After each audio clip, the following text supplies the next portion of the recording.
Hello friends, పుల్ల పుల్లగా చుక్కకూర పచ్చడి ఇలా పల్లీలు అండ్ ఎండుమిర్చి కాంబినేషన్లో ట్రై చేయండి.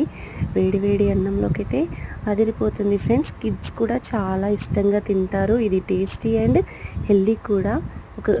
ముందుగా అయితే చుక్కకూరను వాష్ చేసి పెట్టాలి. తర్వాత ఒక ప్యాన్లో ఆయిల్ వేసి ఎండుమిర్చి పల్లీలు ఫ్రై చేసి పక్కన పెట్టేసేయాలి.